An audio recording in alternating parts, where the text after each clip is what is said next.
এই খুনি হাসিনা যখন শুধু এই ক্ষমতায় টিকে থাকার জন্য আমার এমন হাজার ভাইকে খুন করতে বিন্দুমাত্র দ্বিধা করেনি।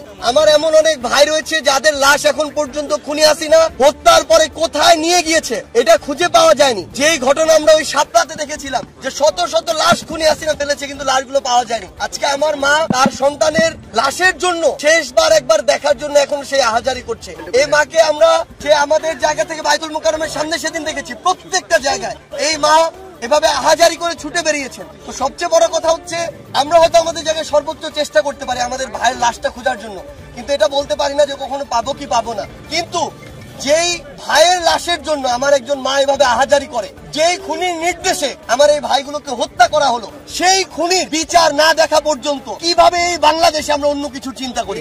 এই খুনি হাসিনাকে বাংলাদেশে নিয়ে আসতে হবে একটা কারণে, খুনি হাসিনা আসবে, বিচারের মঞ্চে দাঁড়াবে, এরপরে ফাঁসির মঞ্চে দাঁড়াবে। আমরা যেন যারা এই জুলাই অভ্যুত্থানে রাজপথে ছিলাম, আমাদের যে ভাইরা জীবন দিয়েছে, আমাদের যে মায়েদের চোখ দিয়ে এখনো এই কান্না আসছে, এই চোখের পানি পড়ছে, আমরা যেন মরার আগে অন্তত ওই খুনি হাসিনার বিচারটা দেখে মরতে পারি। আমরা শুধু আপনাদের কাছে একটা অনুরোধই করি, আমরা আমাদের জায়গা থেকে আমাদের মায়েদের পাশে সর্বোচ্চটুকু দিয়ে চেষ্টা করব। আমরা আমাদের এই যে ভাইদের এখানে কিছুদিন আগেই এখানে যত আমাদের ভাইয়ের, আসলে আমরা এটা এই শব্দটা কোনোদিন বলতে পারি না যে এই লাশগুলো বেওয়ারিশ লাশ, কোনোদিনও না। এটা হয়তো আমাদের সীমাবদ্ধতা যে আমাদের ভাইদের পরিচয়টা আমরা কোনো বের করতে পারিনি, কিন্তু তাদের প্রত্যেকেরই ওয়ারিশ আছে এই বাংলাদেশে। আমরা শুধু একটি কথাই বলতে চাই, আমাদের এই ভাইদের ডিএনএ যে স্যাম্পল এটা অলরেডি নেওয়া হয়েছে, এটার প্রসেসিং এর কিছুটা সময় লাগে, এটা হয়তো আমরা খুব দ্রুত সময়ের মধ্যে পেয়ে যাব। কিন্তু এই স্যাম্পল আমরা পাই, আমাদের ভাইদের আমরা আইডেন্টিফাই করতে পারি, সেটা এক বিষয়। কিন্তু যে খুনি হাসিনা তার দোসর ছাত্রলীগ, যুবলীগ, আওয়ামী লীগের ক্যাডারদেরকে ব্যবহার করে, আইন শৃঙ্খলা রক্ষাকারী বাহিনীর তথাকথিত যে সদস্যদেরকে ব্যবহার করে এই নৃশংসতা ঘটিয়েছে, এই হত্যাগুলো ঘটিয়েছে, সেই খুনি হাসিনা এবং তাদের বিচার না হওয়া পর্যন্ত বাংলাদেশের কোন মানুষ, কোন রাজনৈতিক দল যেন অন্য কোন বিষয় নিয়ে এই বাংলাদেশে কথা না বলে।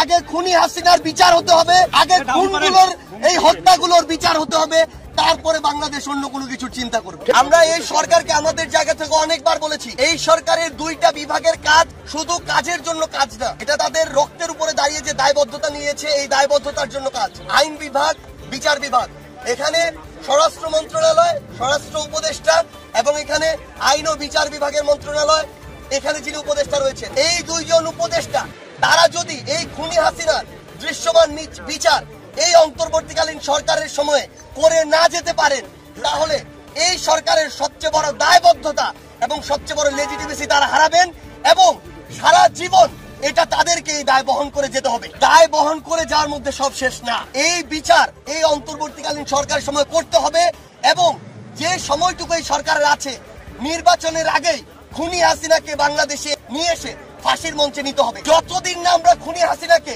ওই ফাঁসির মঞ্চে না দেখছি, এই বাংলাদেশে কেউ যেন ভুল ক্রমেও ওই নির্বাচনের কথা না